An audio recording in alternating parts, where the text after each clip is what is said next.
These discs were hovering off the floor without any visible means of support. They were referred to as alien reproduction vehicles, also nicknamed the Flux liner because they used high voltage electricity. This is a diagram that I made based on a sketch that Brad Sorensen did for me in rough form, and subsequently cleaned that drawing up and made it much more accurate. This is his story.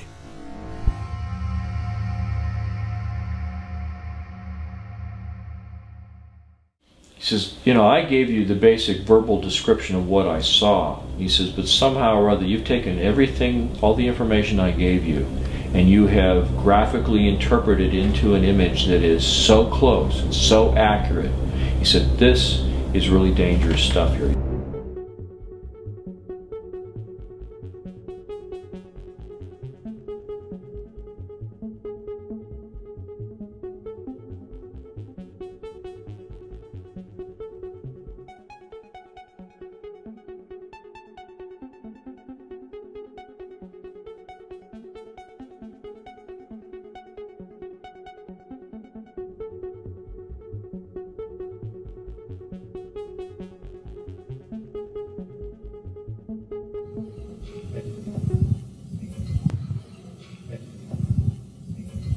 Deanne Divis with United Press International. Could you please address the vehicle that there was a drawing displayed of? Why would this vehicle be on display at an air show?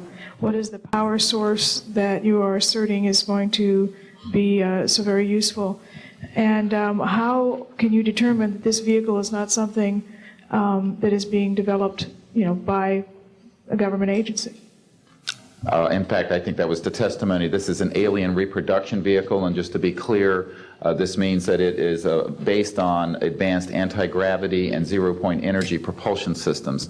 They are being manufactured by a consortium of companies that include Lockheed Martin, Northrop, SAIC, and other corporations. But this is not a jet internal combustion system at all. It is actually kicked in by a type of electric power source, and it then accesses this ambient zero-point energy field that is responsible for all matter and energy existing, and by special configurations and what have you, it causes a cancellation of mass inertia and an anti-gravity effect. They do have superluminal capacity, in other words, faster than the speed of light capacity. I think Mr. McCandlish and other witnesses that he's identified could go into more of the technical physics of it.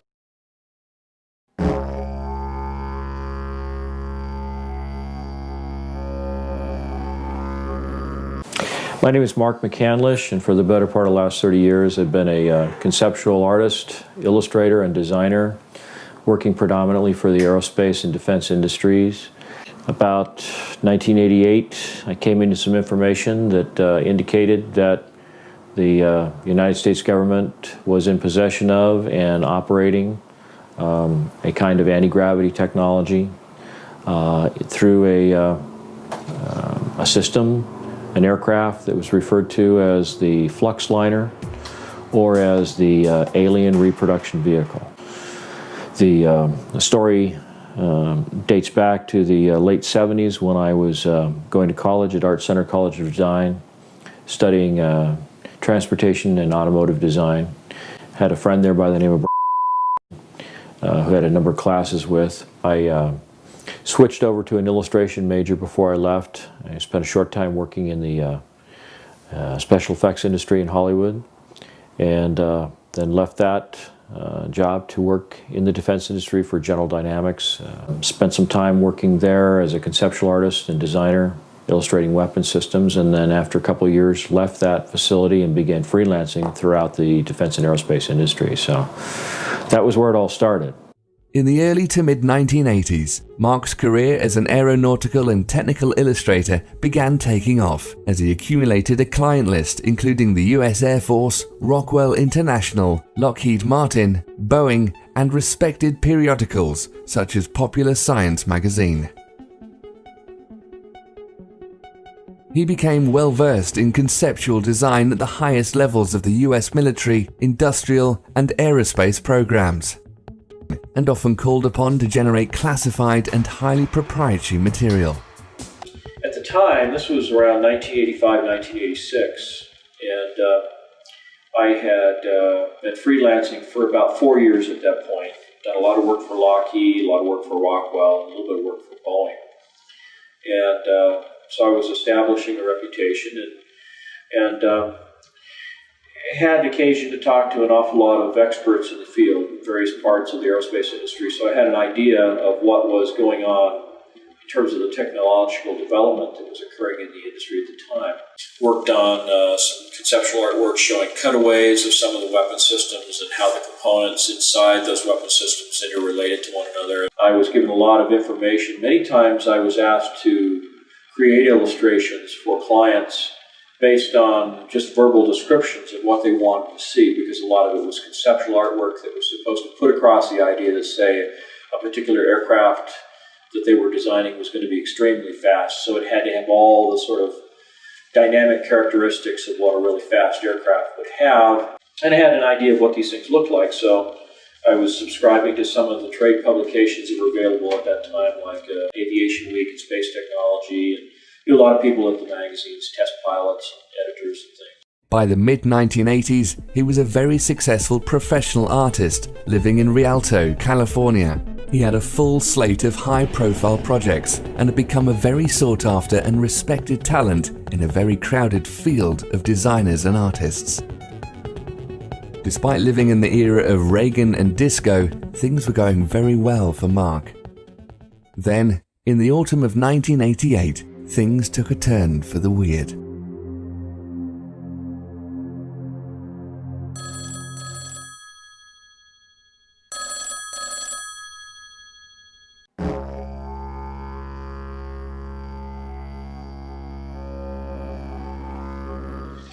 Well, it turns out that this was in October that the magazine hit the newsstand. It was a November issue of Popular Science. It was called the Mach 5 Spy Plane.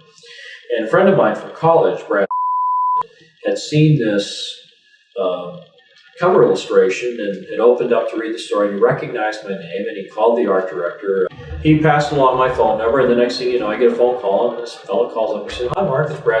And remember me?" And I said, "Yeah, we were in the transportation design curriculum at Art Center in Pasadena when we studied car design." So we got reacquainted, had lunch together, and it turned out that just a few weeks beyond that, a local Air Force base, Norton Air Force Base, was having a big air show. And there was a rumor that they were going to have an SR-71 Blackbird out there, which was still kind of a rare occurrence at air shows to see something like that. And so I invited Brad to come out to the air show, and he suggested that he might be bringing along a client that he was working with. He didn't say who it was at the time, but that he thought that there might be the possibility we could network some jobs together.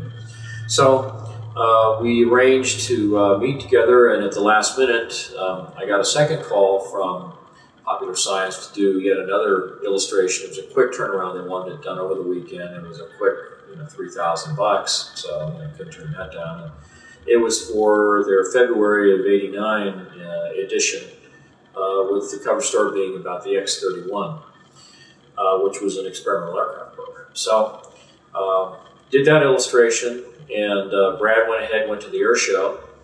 And when the weekend was over, I was kind of interested in his impression, and I called him up and I just said, "How did you like the air show?" And he just seemed completely different. When I talked to him on the phone, he sounded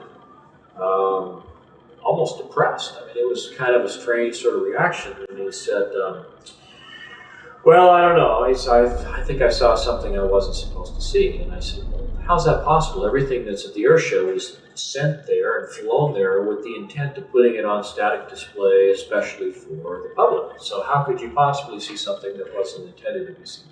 He says, I got in to see a display that was a little more exclusive. It was something that was set aside for some top military brass and some top politicians with clearances. And the fellow I was with didn't realize at the time that certain, items were going to be on display. And as soon as he realized that here I was without a clearance to see this stuff, he basically said, don't say anything, don't talk to anybody, we'll get out of here as soon as we can. So I asked him, I said, well, so what did you see that you think is so stunningly, classified that, you'd be in trouble? And he says, well, he says, there was an example of the first generation Aurora there, which was the aircraft that was the second generation aircraft that I did the conceptual artwork for. So he saw the real thing, and so of course I was real curious about what it looked like, and he gave me some details on that. And then he described a number of sort of odd-looking hovercraft and troop transporters and things that were basically just kind of jazzed up advanced hover vehicles of one kind or another. And after going through all of this, I said, well, even this doesn't sound, all that extraordinary. I mean, is there something else? And he says, well, yeah. He says, after they had the main little dog and pony show, they pulled back the curtain and there were these 3 flying saucers hovering there. And I couldn't believe my ears. I said, no, wait, did you say flying saucers? He said, yes. And I said, well, what do they look like? He says, well, it looked like something from the 1950s, like a jello bowl, flat on the bottom, sloping sides, a little terrace around the middle, and then a dome on the top with all these little bubbles around the top, and a door that looked like something off of a submarine, with the little pins that go out into the frame of the door, and the big wheel that you turn to tighten it, all this kind of stuff. The smallest one was about 24 feet in diameter at the bottom end of the craft. The medium-sized vehicle was about 60 feet in diameter, and the largest was somewhere between 125 and 130 feet in diameter. I said, well, what were they doing? Were they just sitting on the floor? He says, no, they were hovering. There wasn't no landing gear, nothing holding them up, cables. It's just they were hovering. There was a 3-star general that was part of the presentation. When they pulled back the curtains and these 3 flying saucers revealed to the audience that had been brought there to this hangar. This general got up and he was describing these vehicles. He described them as alien reproduction vehicles, ARV for short. They also had a nickname for the aircraft. They called them Flux liners. Now, flux is an electrical term for a high electrical charge. So, high electrical charge liner, a flux liner.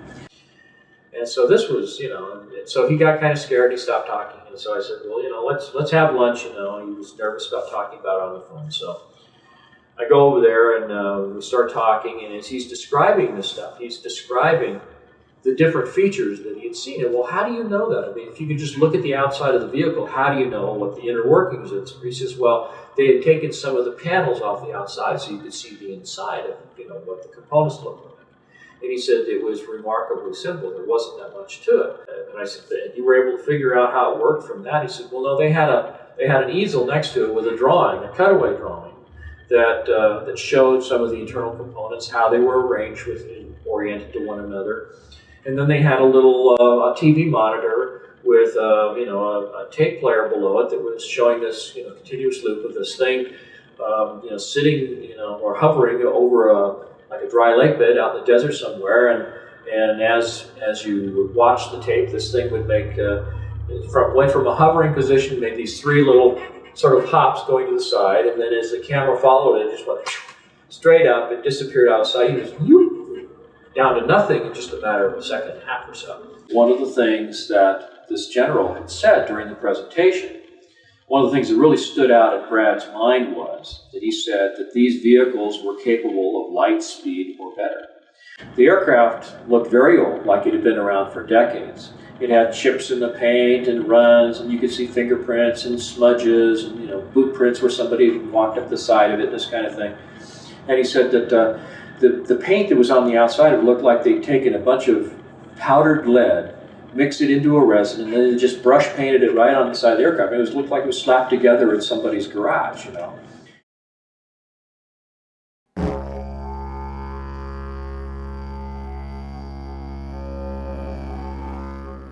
So, according to his account, on November 12, 1988, Mark's friend inadvertently gained access to a highly classified airshow where the featured hardware of the event was real flying saucers. They were really strange looking, but appeared functional and were named to suggest anti-gravity and reverse-engineered alien technology. An official present stated they could travel faster than light. Despite their futuristic performance capabilities, these appeared to be stripped-down, road-worn working prototypes, which had seen practical operation for years. If this were the case, they were crude but tangible proof of concept for a staggering leap in aviation technology. They used extremely advanced electromagnetic or field propulsion, as opposed to solid or jet fuel, nuclear power, or any other commonly known conventional means. It also meant our government and at least one other major defense contractor, Lockheed Martin, had been developing and deploying functional systems along these lines for many years. To both McCandlish and Brad, who'd been working professionally for some time within what they thought were the highest levels of aeronautical design, this odd system was a sucker punch from the future.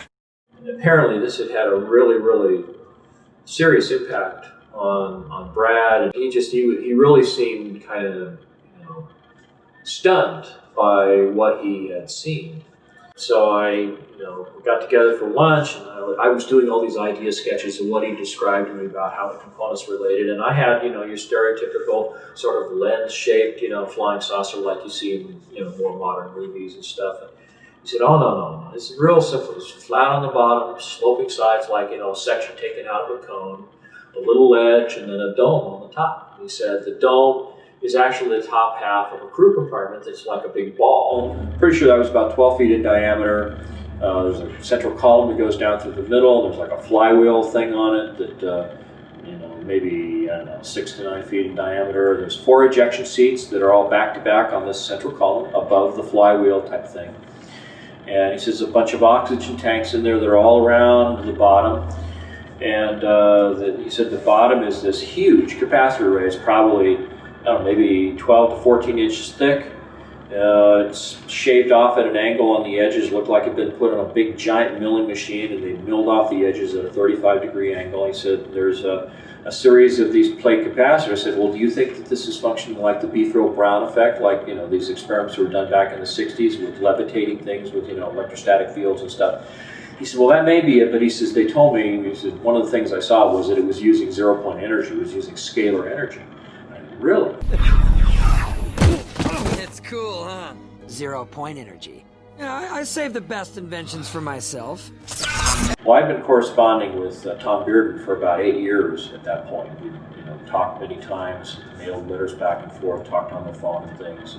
Okay, so what we have is a very strong argument that neither the scalar photon, that is the time-polarized photon, nor the longitudinal photon, which is over in 3 space, are individually observable. But if you somehow can combine the two, they are observable as the instantaneous quantum potential. And so I had a sense of what zero-point energy was about, and there were a lot of talk about longitudinal waves and scalar waves and cyclotronic weapons and all this kind of stuff. And so I've been following this for a while, reading Tom Bearden's work and things. And so I had a pretty good sense of what Brad was talking about, which he was a little surprised about that I would know this already. So he opened up to me a little bit more and began telling me more and more about it. When Brad finally became frustrated with my questions, he sat down while we were in his office together, and he did this rough sketch, which I still have to this day, 22 years later. And he just sat down, and right where we were sitting there at his table, he just kind of sketched out with an ink pen on a piece of legal-size white paper, and put some little handwritten call-outs around the edges that described, the number of capacitor plates in each one of the little sections, that there were, they were so wide at the end, and the crew compartment was definitely about 12 feet in diameter. Just kind of put all these things down as close as he could remember to the way they existed. And so I sat down with all this information, and I just began sort of drafting it out. It was at this point Mark began putting his formidable skills as a conceptual illustrator to work in uncharted territory. Taking Brad's eyewitness account, detailed descriptions, and rough sketches of the ARV, McCandlish began refining aspects of the components his friend described and piecing together an ever more precise rendition of the craft. Over the course of the next few years, he generated a series of drawings, culminating in the Flux liner cutaway blueprint, one of the most notorious images in the history of ufology, and the mysterious realm of black-budget aircraft. I'm Jesse Ventura, and this is Conspiracy Theory. This was called the Flux liner. This is probably the strangest one you've shown me yet. This actually flies? It actually flies on the principles of high voltage electrical charges. This is the original, one of the original blueprints of the alien reproduction vehicle, which I produced in March of 1989. It was put together by accumulating a lot of verbal testimony from Brad and later from a number of other sources, including Ken Sellen and some other people that I talked to who had some contact or information about the vehicle.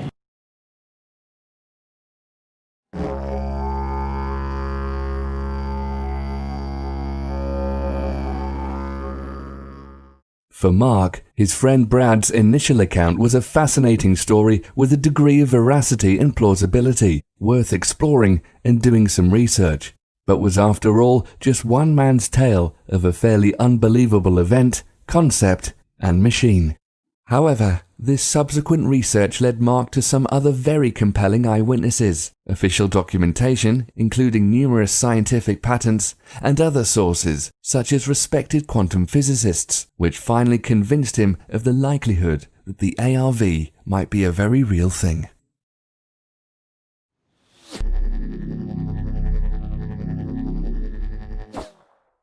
The first verification of the story that I picked up on the alien reproduction vehicle was around 1991, 1992. It was the first air show at Edwards Air Force Base where they actually had the B-2 stealth bomber on display. And in the course of that air show, I had occasion to join up with some clients from Rockwell International, and they introduced me to this fellow who claimed at the time that he was working with the Air Intelligence Agency. His name was Kent Sellen. He claimed that he had inadvertently seen this same craft at Edwards Air Force Base North Base facility in 1973. And I said, when, how, where, what were the circumstances? He says, well, I was a crew chief. He said, I worked on Bill Scott's plane when he was a test pilot. And he says, one night my ship supervisor said to me, go out to North Base. They've got a power unit out there, a ground power unit for an aircraft that's leaking or failed or something, so we need to take a tow vehicle out there, go out, pick it up, bring it back. Well, instead, what happened is he comes up off the dry lake bed, rolls right up on the tarmac, and is going down these rows of hangars. They're all Quonset-style hangars back then. And he stops in front of the first one with the doors cracked, expecting to find this defective ground power unit, and what does he see? He sees this flying saucer sitting in the hangar, hovering off the ground. So I said, well, what happened? He says, well, this thing, was flat on the bottom, sloping sides, a little ledge around there, and then a dome on the top with these little glass things on top. Looked like there was a camera under each one. And I said, really? He said, yeah. No, no landing gear. It was hovering. And I said, let me borrow your pen. So I took out a Kodak lens cleaning tissue package that I had in my camera bag. It was the only thing I could think of to draw on. I did a quick sketch of this alien reproduction vehicle as described by my friend Brad Sorensen back in 1988. And I said, is that what you saw? And he says, oh, you've seen one. And I said, no, but I wasn't sure until this moment that the story was absolutely true. And so that was when I knew there was a second point of confirmation. He says, I wasn't there for 15 seconds and I heard footsteps running up to me. Before I could even turn around and look, he says, there was a machine gun barrel at my throat, another one over here, and he says, a gruff voice says, close your eyes and get on the ground or we're going to blow your head off. So they put a hood over his head, blindfolded him, hauled him off, and they spent 18 hours debriefing him. He was forced to sign some non-disclosure documents about that, but then was given some additional information about it, details about the ejection sequence for that vehicle and so forth, things that Brad didn't know anything about. So that gave some validity to what he was saying.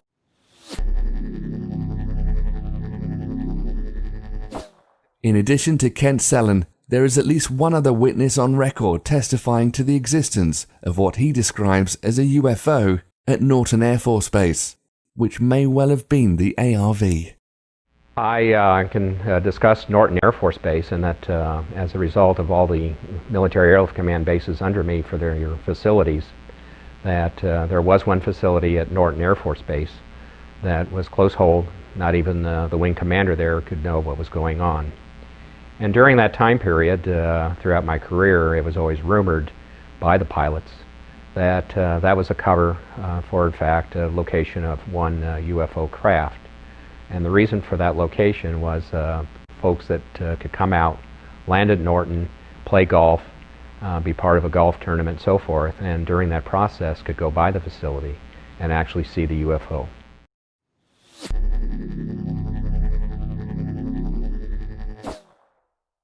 I became so excited about the prospect that this thing really was real and that there really was some technology about it. And so every chance I got, I would strike up a conversation with someone I knew in the industry, and I'd ask them if they'd ever heard anything about this. I was talking to a fellow by the name of Paul Shepard, who was a UFO investigator. I felt that he'd have, a little bit more knowledge about the kinds of things that were going on in this area of research.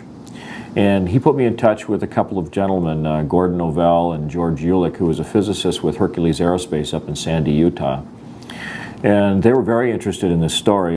I started off as an aeronautical engineer when I was in college, and I got real interested in what makes UFOs go. And so I just kind of pursued the trail of the technology as opposed to the aliens and that kind of stuff. And that's all I do, is pursue the technology. And I got lucky, got very, very lucky, and got my hands on a cutaway of their bird. One of them had an ongoing correspondence with UFO researcher Wendell Stevens, a retired lieutenant colonel from the Air Force, who'd participated in sort of these UFO chasing exercises up around the Arctic many, many years ago. So Gordon sent a request off to Wendell Stevens saying, we know that you have this big photo archive of all these different UFOs that have been seen over the years. Do you have any photography that even resembles what we're describing in this drawing that I had done? And it turned out that there was a case. I obtained photographs that were taken in 1967 by a military pilot, Harvey Williams, flying a C-47 for the Air Force at 12,000 feet, approximately 25 miles southwest of Provo, Utah. This particular vehicle matches the so-called ARV in all proportions and respects in terms of the detail of the shape of the craft. It really bore a striking resemblance to the ARV, with one possible exception, and that was that the synthetic vision system, little bubbles that accommodated the camera systems on the outside of this thing, were quite a bit larger than the ones that Brad had reported. And so when I thought back to something that Brad had said, and that was that many of the components on the ARV, like the ejection seats and the camera systems, were all off-the-shelf components. He said that the ones that he saw in 1988 looked just like the little bubbles you see hanging from the ceiling in the casinos in Las Vegas. So when I thought back to the camera systems that were available in 1966, of course they were much larger than they were in 1988, and so the larger acrylic bubbles seemed, to give some veracity to the photography as it was presented in these pictures taken by Harvey Williams. One of the things that came up in the investigation was the fact that a number of the witnesses starting in 1988 described the vehicle that they saw as looking like it had been around for a long time. Chips in the paint, fingerprints, greasy handprints and that kind of stuff. The material around where the Zeus fasteners brought the panels together, all chipped and scratched and stuff, like it had been around for a long time. When I talked in 1991 or 92 to Kent Sullen, he clarified that he'd seen this thing in 1973, which was, 15 years or something earlier than that. And then the photographs from Wendell Stevens showed that this thing may have been operational as early as, June or July of 1966. So it certainly supported the idea that this thing had been around for quite a while, maybe even earlier than that.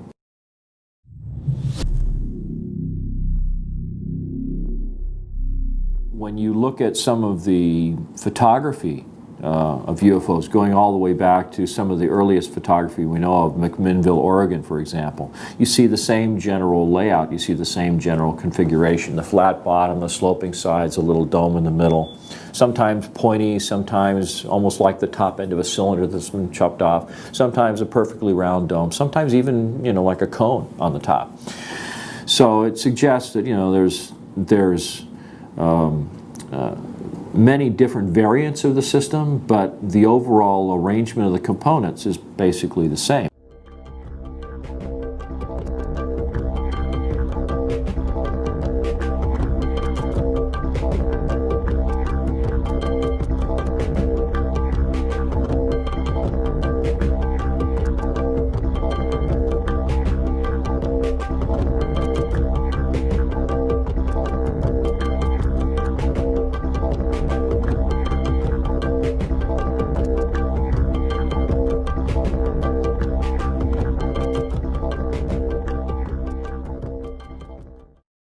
And I kept saying to myself, you know, this is just too much of a coincidence. You know, maybe this goes back a lot further than anybody knows. In fact, in a translation of a Sanskrit text written by a Middle Eastern king in the 11th century, there were references to Vimanas, or flying machines, with a propulsion system bearing a striking resemblance to that of the ARV. Strong and durable must the body of Vimana be made, like a great flying bird of light material. Inside, one must put the Mercury engine, with its iron heating apparatus underneath. By means of the power latent in the Mercury which sets the driving whirlwind in motion, a man sitting inside may travel a great distance in the sky. One of the things that they describe when you read up on the literature surrounding these so-called Vimanas was the so-called Mercury vortex or Mercury turbine engine. I see the word Vimana. Can you describe how that relates? Well, this is something that I spent a lot of time reading up about the so-called Mercury turbine generators or Mercury vortex generators described in some of these ancient Sumerian texts. And so I started looking at the possibility that there had to be some kind of circulation going on in the Mercury itself. So that was the kind of thing that I visualized would be going on inside the chamber. The central column has a number of components, a couple of counter-rotating cylinders. It sounds very much like the device that the Nazis were developing in the Wenceslas mine in Poland towards the end of the Second World War. There seems to be some evidence that they were trying to develop some kind of an anti-gravity propulsion system or a zero-point energy device. Apparently, if we're talking about systems using components and processes similar to the ARV, we can't ignore the Nazis. I think it was Timothy Good published a story, maybe above top secret, where he found a researcher who was following developments by the Nazis at the end of the Second World War, and it looked like they'd been developing flying saucers up in Poland in the Wenceslas mine, and they had this thing that looked like Stonehenge, where they had all these high voltage cables coming into it and these chains that would hold something down, and they had this thing called the bell, the Das Glocke. Die Glocke. The bell. That was down in this mine in Wenceslas, and that it involved a ceramic dome, and it had two cylinders inside with a mercury solution circulating in it. The two cylinders were inside an electromagnetic field, and they were counter-rotating, and they had this mixture of mercury, thorium, and beryllium. Now, it looks like there's a high-voltage electrical discharge that's being sent through the mercury, and that is somehow doing something that enables this anti-gravity effect to occur.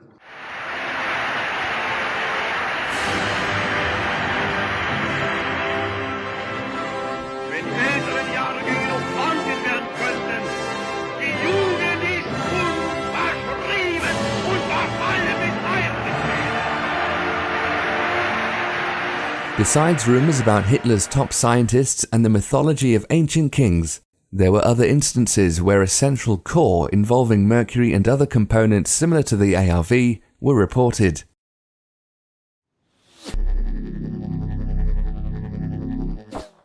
At one point, Mark contacted and interviewed possible UFO abductees to gain insight on the technology they may have seen in the alien craft. something he had in common with McDonnell Douglas in the 1960s, and possibly numerous other corporate and government entities since the 1940s.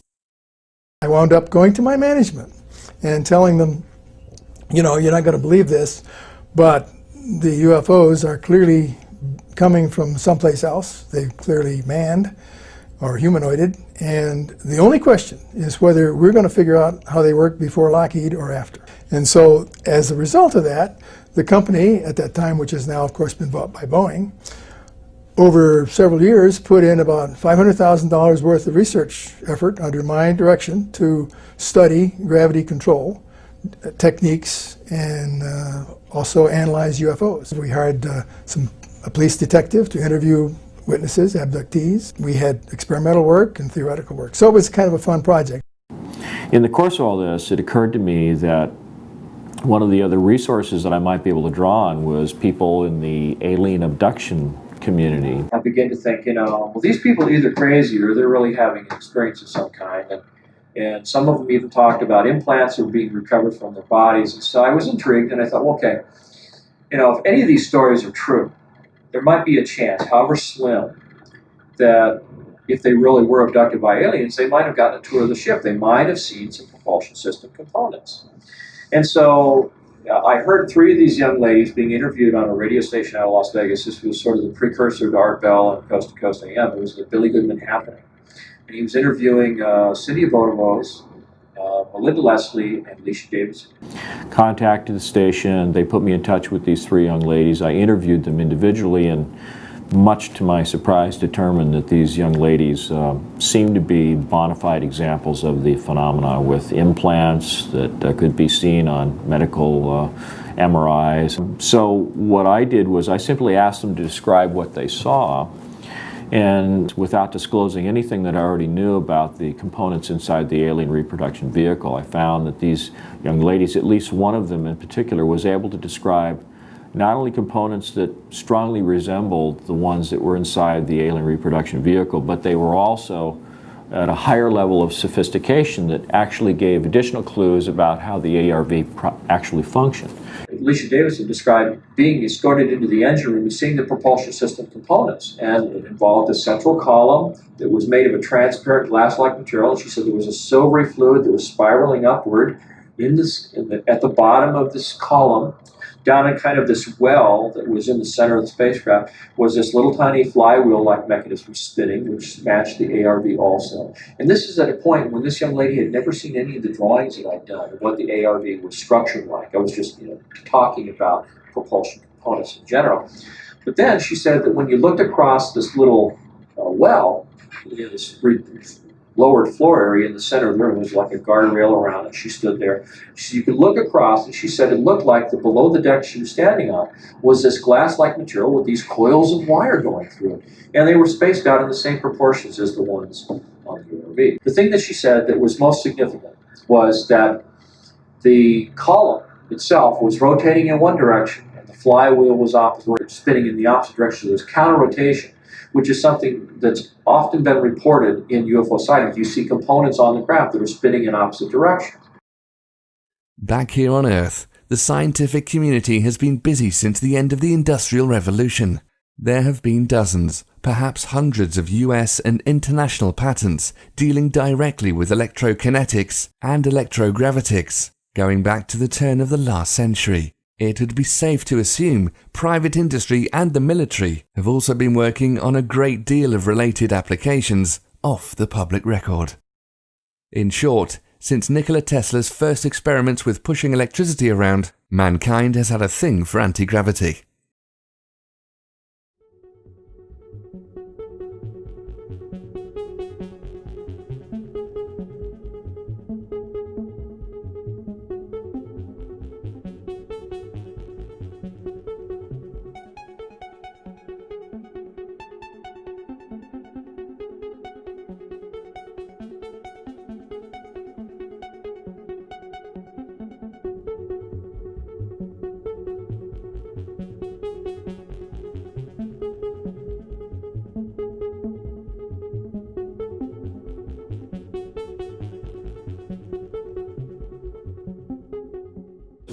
if you look at these two illustrations, this is a patent that was secured in May 30th, 1967 by James Frank King, Jr., who happened to work with Thomas Townsend Brown in the labs of Agnew Bonson. But you can see a striking similarity between the two vehicles. On the one hand, you've got a sort of a frustrum-shaped fuselage section. You've got a series of coils that wrap around the crew compartment, although the crew compartment in this instance is more of a cylinder. But you also have a central column that goes down through the middle, and you have this capacitor section that's in the bottom. And then you have these little flight control mechanisms here. You know, I find it really remarkable that there's so much similarity between the two objects. Mm-hmm. And when is that patent from? May 30th, 1967. It's called a magneto-hydrodynamic propulsion apparatus. And so I started thinking, well, maybe it's like a cyclotron. Maybe there's an electrical discharge from this. Basically, this whole thing looks like a giant Tesla coil. It's got the capacitor array. It's got, you know, a central column that looks like the secondary windings of a Tesla coil. And this might even go back to something that Nikola Tesla discovered back in the 1940s, and, you know, it just was all hushed up, and all the UFO sightings we've ever seen were something that came from Nikola Tesla and not from another planet. And I mean, these are the things that were all going through my head at the time. So it was really surprising to find all the different sources that I encountered that seemed to provide useful information as to how this thing was made, how it worked, what its energy sources were, and it was all really fascinating to me, and that's one of the reasons I pursued it. It wasn't because I was, you know, like I say, trying to breach national security. I was just insatiably curious about how these things work.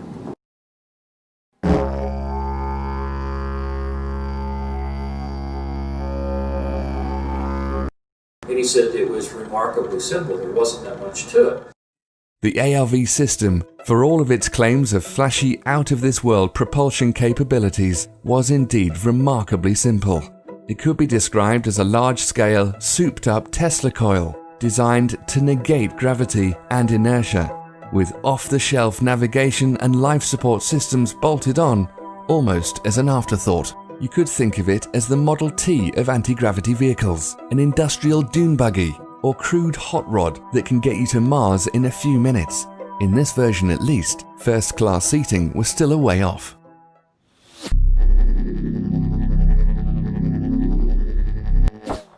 From everything I've been able to gather, it helps to understand what some of the components are. There's a large capacitor array on the bottom of the craft. It's in the smallest version, it's 24 feet in diameter.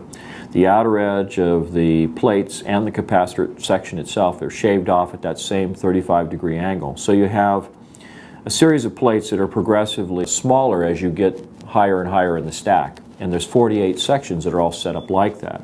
Through the middle of the crew compartment is a central column that's called the amplifier section that's in the middle of the craft. On the very center point of that column is what looks like a large 9-foot diameter flywheel type mechanism. Then around the belt line of the crew compartment is about a 2-foot wide coil of wire that's embedded in the same glass-like material that the capacitor section plates are embedded in.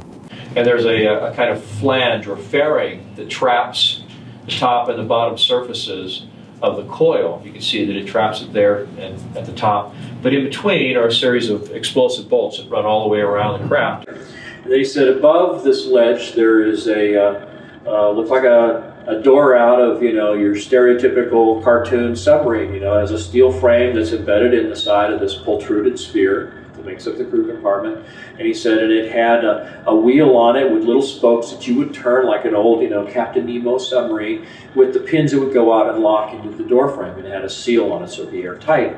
And then the ejection seats are mounted back to back. There's 4 of them in the smallest version of the craft, and they're mounted on this central column on a set of rails. And in the event of an ejection, the explosive bolts separate the top and the bottom halves of the crew compartment, and the entire outer sheath of the central column pulls away along with the upper half of the crew compartment and the ejection seats. This crew compartment sphere can actually function as kind of a rudimentary re-entry vehicle coming down through the atmosphere, and then once you get, say, below 4 14, 15, 16,000 feet. The thing will pop a chute out the top, and the ejection seats drop off on these rails one by one, and the pilot can drift down in a parachute or with a parachute. Because this flywheel-like mechanism is turning all the time, the individual pilot or crew members have a kind of a pan that's right below the front of the ejection seat that affords them a place to put their feet. Now, the control system on the vehicle, on the ejection seat that the pilot sits in, on the one hand, it looks like a high voltage potentiometer, or like a rheostat on the one side, that has a couple of big heavy duty cables that come out of it and goes into the central column. And that's basically the amount of power that he has in the system. And on the other side, there was sort of an inverted J-shaped piece of metal that came up and over like that had a sphere on it. Now, on the bottom of the sphere, there is a sort of a bowl that's sort of slightly larger in diameter, but it conforms to the shape of this sphere. Of all the components of the ARV, the navigation system, while perfectly logical and even elegant in its design, has to be the strangest one. It's an entirely unknown paradigm in steering an aircraft or anything else, yet makes perfect technical sense. If one were to make the case for truly alien aspects of the alien reproduction vehicle, this might be the first example they'd use. The sphere itself appears to be a kind of a domed arrangement where you have a number of fiber optic leads that come into the sphere, and for each one of the 48 capacitor arrays, there's a series of sensors that are then used to sort of relay information to the individual plates. And so then, on the bottom of this, you have a bowl that moves around and can be used to convey the commands of the pilot in terms of what he wants to do in terms of shaping the field around the vehicle. And right in the center of that bowl is a kind of laser diode that sends a laser beam up into the underside, the inside of this sphere. And so as the bowl moves, that laser is sort of scanning around on the inside of the different sensors that are responsible for each of the capacitor sections. Then there's a series of relays that'll open up and close and let a certain amount of energy in, or prevent it from going in. And when it's dead center, it means that all of them get the exact same amount of information. You just go straight up. If you want to bank to the right, then you bank this to the right. It sends the laser signal over to the opposite side of the dome, and it says that the opposite side of the craft is going to get more energy, so it banks in that direction. It's kind of like in a helicopter, in the swash plate of a helicopter. When you want to bank to the left, you create more deflection in the main rotor on the right side so that it begins to bank to the right, or bank to the left, excuse me. So it's kind of the same principle. Then you have an oxygen supply that's strapped to the lower part of the central column down here in the lower part of the crew compartment. You have a much larger set of oxygen tanks, and these are all protruded vessels, by the way. There's no steel or aluminum in terms of the oxygen supply in the vehicle. There was also a pair of oxygen tanks under the seat, and that was assuming that maybe you had to eject, when you're at 25 or 30,000 feet, and you needed some air to get you from up there down to the place where you'd actually be able to breathe ambient air. I said, well, were there windows? And no, there weren't any windows. He said there was a thing called a synthetic vision system.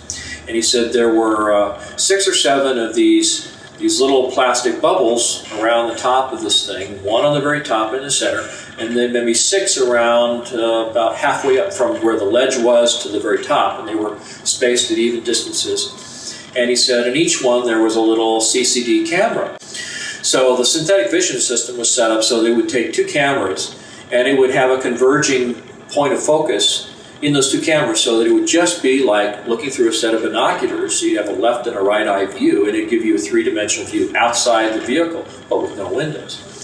And the reason for that, apparently, was that this aircraft was using extremely high voltages, and the voltages would ionize the air around the vehicle so much that it would start producing X-ray photons, which are absolutely lethal. So you have to have basically a barrier to protect yourself. You also have a robotic arm that seems to be blended in with a composite fairing sitting right on the top surface of the capacitor array that has the ability to extend outward with a little air-driven claw that's on the end of it. In fact, I think that the craft's magnetic field or electromagnetic field is probably so powerful that conventional little electric motors probably wouldn't work in this kind of an application.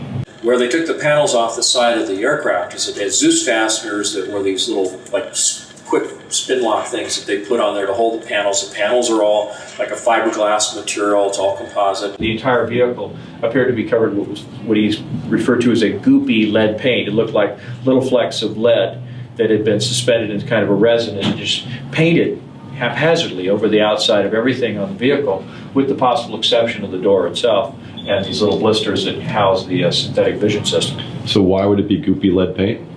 Well, the theory is that the electrostatic field created by this huge capacitor array and the ionization that occurs just because of the propulsion system might be enough to create a level of ionization around the craft that's high enough that it would produce X-ray photons of its own accord.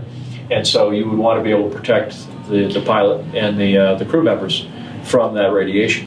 So anyway, that's the general overview of the structure of the vehicle. This is a vehicle that has the ability to travel up to or beyond the speed of light. And part of the reason that it's able to do that is because it exploits the energy form that's embedded in space-time that's responsible for the effects of mass and inertia.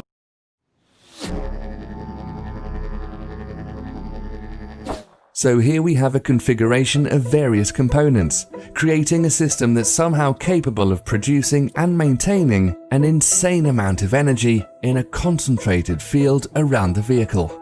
This field can be precisely controlled by the pilot with the aid of a basic throttle, an alien steering ball, and a bunch of casino cameras. There's plenty of onboard oxygen, handy if you're off the planet, and a lead coating so the occupants don't get fried in their seats, and a robot arm in case you need a robot arm somewhere. It looks like a big clumsy diving bell from 1905, but apparently works like a helicopter you can take past light speed. Its beauty and elegance lie in the propulsion system, maybe a really fast one that gets around currently accepted physics, one we commonly associate with UFOs.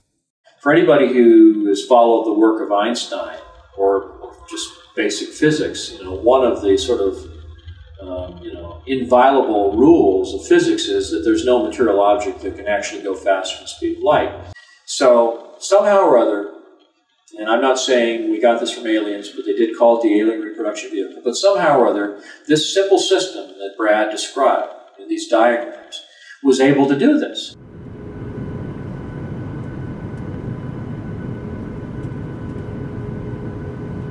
So I began looking at the scientific literature. I was looking at this scalar energy, anything I could find on zero-point energy, scalar energy, quantum zero-point fluctuations of the vacuum, I think is a more technical physics term that they use in the literature.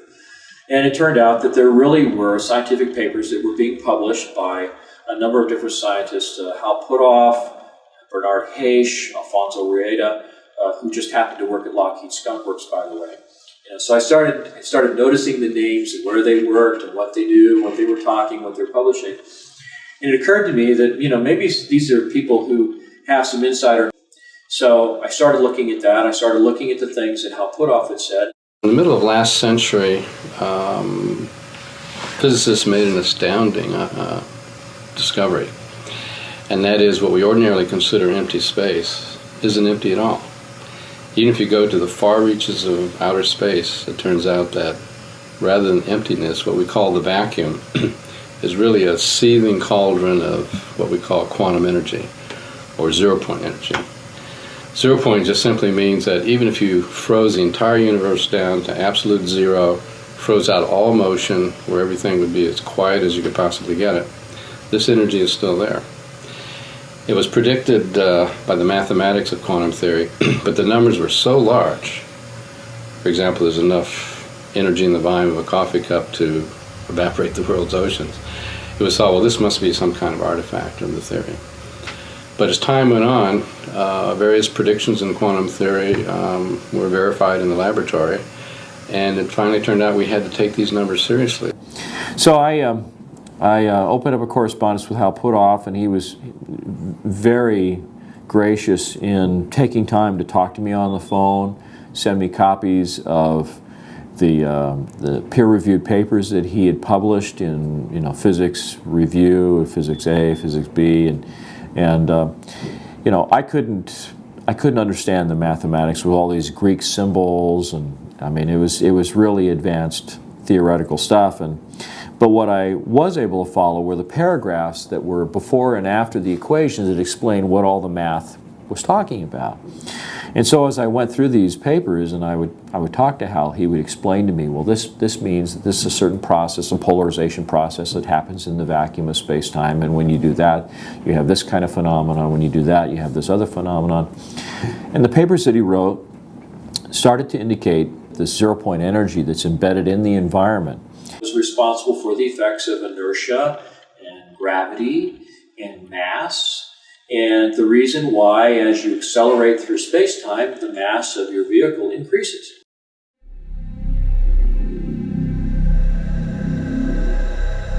So in a sense, if you find the right way to do it, you can actually sort of reduce the mass of an object. And if you can do that, then of course it takes less propulsive force to push it around.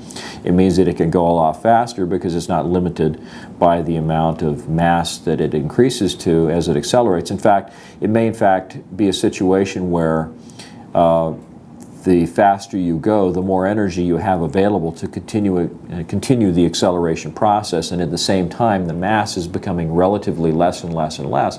So it really enables the possibility of being able to go faster than the speed of light without violating general relativity, and that was the most fascinating aspect of the whole thing. You're drawing energy from the environment, and in the process of doing that, you're enabling the craft to not only demass itself, but basically conserve energy by using the flux in the vacuum of space-time as the power source for your propulsion system. So literally, the faster you go, the more energy you have available that you convert into propulsive force, and the lower the relative mass of the vehicle becomes. So it's actually sort of an inversely proportional kind of a relationship. Most scientists, with an instant response, would think on special relativity terms and say, well, the velocity of light is a limitation. You can't go faster than the speed of light. And therefore, to conceive of us exploring stars or other people coming here, it's too far. They just can't get from here to there. We might explore our own solar system, but that's probably as far as we're going to get. But the truth of the matter is that in general relativity, that's not the case. There are options there. That limitation now has begun to evaporate due to the new understandings and predictions coming out of general relativity. So that's not the issue. And so I was starting to learn about the technology and how it might be playing a role in the function of this craft. The craft, of course, had oxygen tanks and stuff in it, so it really suggested that the thing was capable of going out into space. So the idea was that somehow this vehicle is able to sort of skirt the law in a way that allows it to do these things that are unheard of.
Well, I understood that, there were probably, some kind of a powerful electrostatic field involved with the capacitor array. There was obviously an electromagnetic field that was forming around this ring of wire that ran around the crew compartment, and that would form a kind of donut-shaped or toroid-shaped electromagnetic field with field lines stroking right through the middle of the craft, which happened to be where there was this large central column. Now, the central column was supposed to be the most secret part of the vehicle. Brad didn't seem to know too much about that, but he said that it used mercury in some form. He thought it might use it as a noble gas, vaporized mercury. The mercury, based on a number of accounts, appears to circulate in a kind of a closed loop system that runs down through the cylinder in the middle and then back up in the space between the inner cylinder and the outer cylinder. And there's a counter-rotation kind of a mechanism that's occurring there too. And at the midpoint is this thing that looks like a flywheel.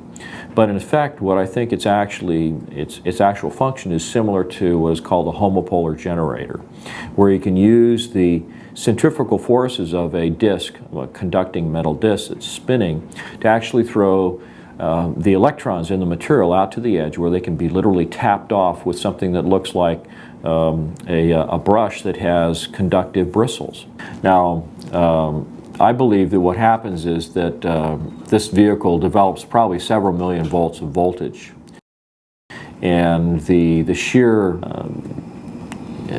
power of the electrostatic field that is created in this capacitor array actually has the ability to polarize the surrounding space-time. And it polarizes the so-called zero-point energy that is embedded in the space-time. So it creates kind of a positive and a negative aspect to the status of that zero-point energy that's surrounding the vehicle. So just to kind of give a little background, the idea of a space warp works on the principle of expanding and contracting space in such a way that allows you to go somewhere very, very quickly. What this does is it leads to something that was described by Michel Alcubierre in his 1994 paper on warp drive, the creation of a warp drive that would not violate general relativity. And one of the things that he was suggesting was that you would be able to engineer a vector or a pair of vectors in space-time that would, on the one hand, cause a compression of space-time ahead of the vehicle and an expansion of space-time behind the vehicle, and that there would be an intervening space between those two phenomenon that would pretty much peg your sense of gravity, your sense of inertia to the environment that you departed from when you initiated this movement. So in essence what you have is you have a spherical event horizon around this particular region that might be called a dynamically engineered local space-time. And this particular region is set up in such a way that it creates these influences in the surrounding metric in such a way that it also creates a vector that goes in this direction. And so it's kind of like having, it's almost like having a black hole ahead of you and an expansion of space-time behind you. But the actual environmental conditions that you experience inside the spacecraft are pretty much pegged to the time and place that you start out from. So you don't have any sense of g-forces or being moved around. You don't have any sense of acceleration, because the entire pocket of space-time that you're encapsulated in is being accelerated by the vectors that are created around the system. So it's uniformly accelerated. The space-time pocket that you've created, the vehicle itself, the crew, the cargo, everything is moved as one complete package. And so there's no sense of acceleration. But what it allows for, according to Alcubierre's calculations, is what he was calling an arbitrarily large speed, which suggests something in excess of the speed of light at superluminal speeds. So to the person that's inside the vehicle, it may appear that you begin to accelerate away from a particular location. But to the person who's standing outside the disturbed region of space-time, it looks as though you just were gone. Just, in an instant. So this is an ARV, isn't that what it's called? That's what some people call it. We call it RAM, Replication Alien Machine. Oh, I see. Many highly credible reports of UFOs share a few key descriptions of how these crafts behave. They appear to have the ability to accelerate to extremely high velocities at will, far faster than any man-made craft, as if the speed of light maybe isn't any big deal. They can stop on a dime and turn at random angles, while traveling at these crazy speeds, like the forces of mass and inertia, which would flatten anyone in a normal situation, also aren't a problem. And they're silent, without any visible rockets, jets, or exhaust of any kind, like they're pulling the energy they use out of thin air. Superluminal speed, mass cancelling, and ambient field propulsion. All apparently standard in the mid-80s model Flux liner. This makes the ARV a seriously badass means of getting around, and kind of a missing link between Roswell and one of these. Once we retrieved, back in the 30s and 40s and 50s, several of these extraterrestrial vehicles and began to study them, we combined that knowledge with knowledge we already had. Because remember, we had some people like T. Townsend Brown who were studying anti-gravity quite independent of this issue back in the 20s, 30s, and 40s. But when their information got combined with studying these spacecraft, they figured out, this is how they're working. And according to the latest revelations in quantum physics, all this is possible by tapping into the sea of raw energy we're all just floating around in. There's plenty of energy in the pure raw vacuum. The new physics since quantum mechanics, the vacuum is a source of energy, but it's a peculiar kind of energy. Let me explain the peculiar kind. When a bird flies in and sits on a power line, he sits on a very high potential. But between his 2 feet, he has no potential difference, no voltage. And so even though from the line to the ground, it may be 100 million volts, the little bird can sit very happily with his feet on this supposed 100 million volt line, and he has no volts across his body. He's very happy and doesn't even know it. Let him touch one of his feet to the slightest thing that has the slightest difference there, and he'll fry to a greasy spot. Now, in the vacuum, we have the same thing. We have an extremely high potential or charge of the vacuum, but we're immersed in the vacuum. So they were modeling the universe as being sort of this empty, material-free environment that had this energy that was embedded in it, almost like a fluid in a way, that it had all of this potential that you couldn't see until you found a way of driving it out of this homogeneous sort of state of equilibrium and getting to do usable work. I'm trying to remember exactly how I met Tom. I think we met at a UFO Congress in Laughlin, Nevada for the first time. We'd been corresponding for quite a while. Now, what is zero-point energy? I'm going to show you many different definitions, but let me quote Nikola Tesla. In 1891, the world's greatest electrical futurist, Nikola Tesla, stated, quote, "Throughout space, there is energy. Is this energy static or kinetic? If static, our hopes are in vain. If kinetic, and we know for certain it is, then it is a mere question of time when men will succeed in attaching their machinery to the very wheelwork of nature. Many generations may pass, but in time our machinery will be driven by a power obtainable at any point in the universe." And so there, ladies and gentlemen, is the basic birth of the concept of zero-point energy.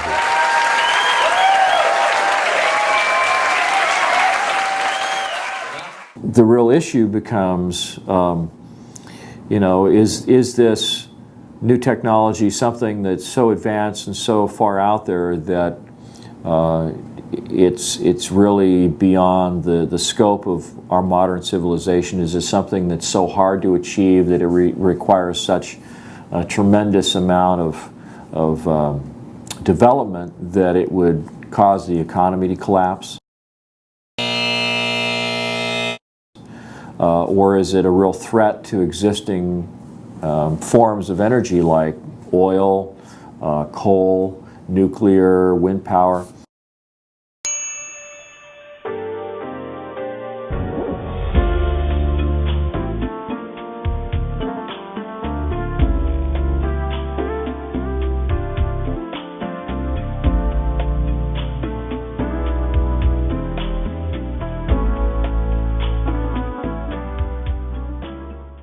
By the mid-50s, they knew that this would be the end of the oil cartels and the international financial petrodollar system.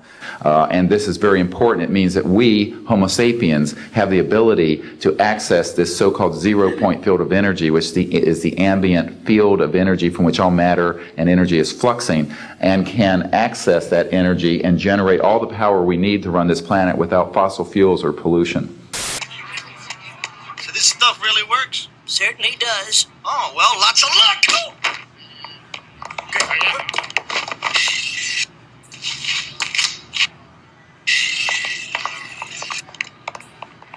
Technologies connected to UFO and extraterrestrial vehicles, if declassified and used for peaceful energy generation and propulsion, would solve the looming energy crisis definitively, would end global warming, would correct the environmental challenges that the Earth is facing. When I got involved with Dr. Greer and the Disclosure Project, I was very excited. And it was an opportunity to go to Washington and maybe have an opportunity to talk some real-life politicians about what the potential of this technology might be. I was really hopeful that we would see some kind of a door open publicly, and that the government would show that it was willing to have a conversation, a dialogue about the technology.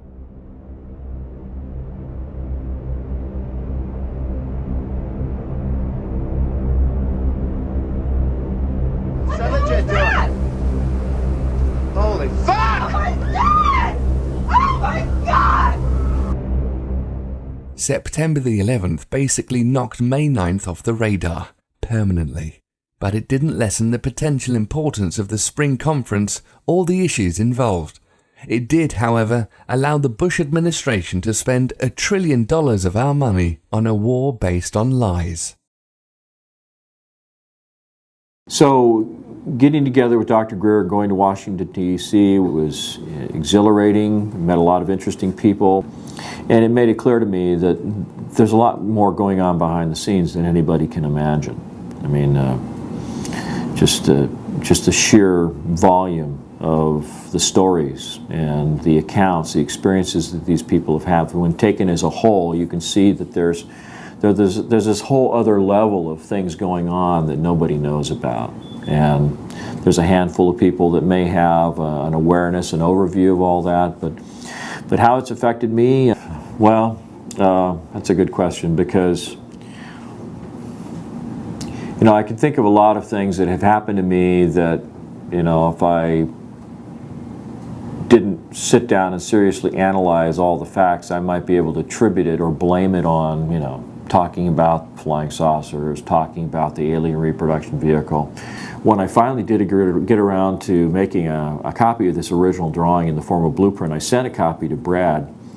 And one of the first things that he said to me on the phone was, and he wasn't kidding when he said this, he said, you know, Mark, he says, this drawing is about as accurate as you can get. He says, every detail, every aspect of it is right on the money. He said, it is so accurate in every way. He says, this has to be probably one of the most dangerous illustrations you've ever done in your life. And he says, and if you're smart, he says, you'll tear up the original, you'll throw it away, and you'll never talk about it again. When it was all done, the CIA, one of the CIA men told the people they were now sworn to secrecy that this meeting never happened and this event never happened. You don't necessarily write anything down. You don't write anything down. And you keep it to yourself. It's a need-to-know basis only. Well, I thought, gee, this is something that we have to keep quiet, and that was verified by the Chief of Security. So I got the feeling that somebody was monitoring my activity. And there was one point at which I wasn't home at the time. The phone rings. My girlfriend, Michelle, picks up the phone, and a voice says to Michelle, you better tell your boyfriend to stop doing what he's doing, or he's going to be in really deep trouble.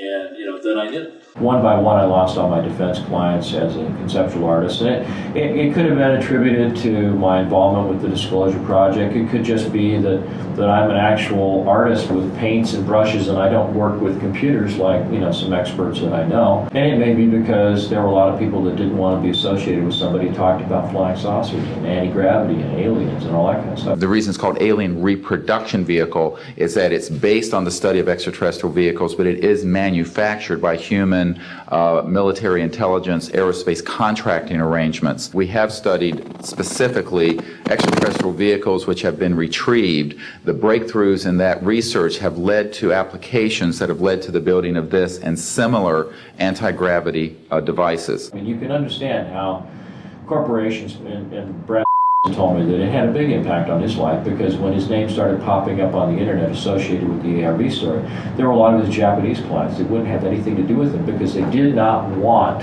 any of that kind of reputation tarnishing information associated with their product and their brand. And so, he did everything he could, and I've minimized, my mentioning of his name, except where it comes to, historical documentation of what's happened to him and I and other people I know. But I feel terrible in some respects because, I was encouraged by Dr. Greer to name names on camera, and I wasn't ever really sure what doing that meant in terms of protecting identities or protecting people, other than making some footnote in history that this person came forward, said something, and then whatever happened, happened. I had threats on the phone. I had the IRS come up and take all my money, take all my cars. In fact, that's what happened to a guy in Canada. He had a machine the size of a shoebox that was supposed to put out enough power to power your home, and it was very unusual. Well, he was very open. He would give demonstrations. He wanted some investor to give him $1 million to sell the rights, and he was doing all the wrong things. Sure, of course. And then one day they came with a SWAT team, surrounded his house, confiscated all his machines, put him in jail, and said, if you want to get out of jail, you have to sign this paper that says you'll not work in this technology any further. So the pretense of why they arrested him, they claimed that he was harboring weapons of mass destruction, terrorism weapons. They create a very time-stable pattern. It's sort of like, look... Again, 14 times. Oh, by the way, Mel, what's your phone number you're calling from? Maybe... Yes. We should write that down. Okay, because they find it's coming from your end. Not from here. Something out of West Coast is causing this. Okay. So you might check that out with the police over there. I noticed clicking on my phone. I'd call someone and my voice would be echoing. There were all these weird sounds, like someone else was hanging up the phone after I'd say goodbye, but I wouldn't hang up, So I had the feeling that I was being watched. I started feeling like maybe I was being followed. There were just, things, cars that would make a number of turns, and then, when you look at them, they'd turn off, that kind of stuff. And if you've actually heard a couple different stories about people being shut down when they're trying to implement this. Or killed. Or killed. Yeah. I mean, there's many times I lay awake at night with my 9mm under my pillow, loaded, and I wonder why they haven't killed me. I honestly do. There's evidence to suggest it's dangerous to become successful in the area of applied zero-point energy, cold fusion, or related free energy technologies, or it can at least lead to very bad luck. Professor Stefan Marinoff, founder and director of the Institute of Fundamental Physics in Graz, Austria, was the de facto leader of the European free energy movement. He fell out of a high window in 1997. Eugene Maloff, an eminent physicist and expert in cold fusion who apparently had working tabletop devices, was beaten to death in 2004 at the height of his career and the day before a public announcement of his findings.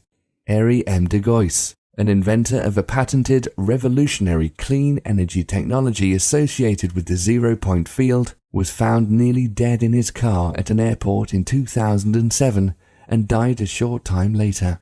He missed his flight to Europe, where he was about to obtain substantial funding for his work. Then there's Mark Tomian, a brilliant physicist and inventor of the patented star drive, a system remarkably similar to the ARVs in its use of zero-point energy and related spaceflight applications. He and McCandlish had corresponded numerous times before his unexpected death in his home in 2009. This was 2 weeks after the successful trial of a working prototype for a key component of his system. And if I woke up tomorrow on the other side of the veil, I wouldn't be surprised, honestly. I really wouldn't. Because I know how serious the technology is, I know that it's real. The storyline basically is that there's a lot of work going on in the aerospace industry that would indicate that we have black projects that have gone even darker, and that there's work being done on electrogravitic, on scalar technology, etc., that we don't even think that those in Congress or even in the military that approve black budgets are aware of. I've seen copies of inter-office correspondence among defense contractors that openly stated that they felt the technology was a fundamental enabling technology, that it had all kinds of different defense applications, but it also had a lot of serious civilian applications that would be beneficial to humanity as a whole, to the environment. It seems obvious that someone, perhaps a group, maybe some kind of a rogue civilization within our society has captured the technology, they're exploiting it for their own aims, for their own interests, whatever those might be. There's not a sliver of doubt in my mind that it exists. That it's being exploited in some way, whether it's for intelligence collection, whether it's for logistical support, whether it's for retrieval of raw materials from the asteroid belt. I have no idea why or what it's used for. All I know is that it's extremely advanced, it's being used more and more. I can only say that all the people who've sought to figure out what's going on using the Freedom of Information Act have kind of overlooked the fact that if this was a purely corporate endeavor and not a government-sanctioned endeavor, that it may be one way in which the technology can be completely overlooked and skirt the reach of the Freedom of Information Act. Because if it's considered trade secret or corporate property, so to speak, or controlled by corporations, it may be possible that they could keep this secret for a very long time. Even with people actively in the government that know that it exists and maybe have contact with some of these corporate officials that control the technology. So, you're kind of left with a big question mark as to where's all this advanced technology going and what's it being used for? If there was somebody that had this sort of interstellar trade program going on with another civilization, that would be very interesting, but I can't understand why they would want to keep that quiet. It would seem like such a mind-expanding, enlightening thing for people to know about. Maybe we'd stop shooting at each other and start thinking about how can we get along with the people on, stars or star systems, that are around us. So it's hard to say. That the outer edge of this large 24-foot diameter disc causes the phone to ring.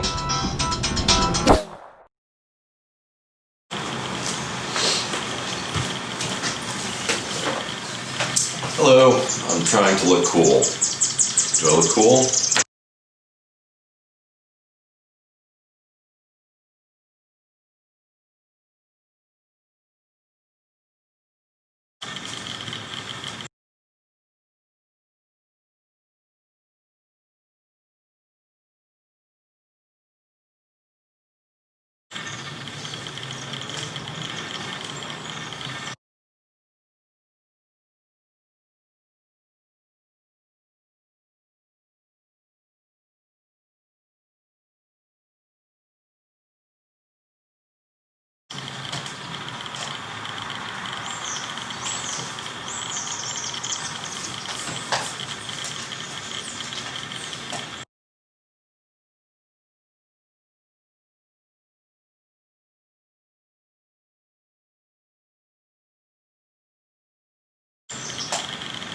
Hey.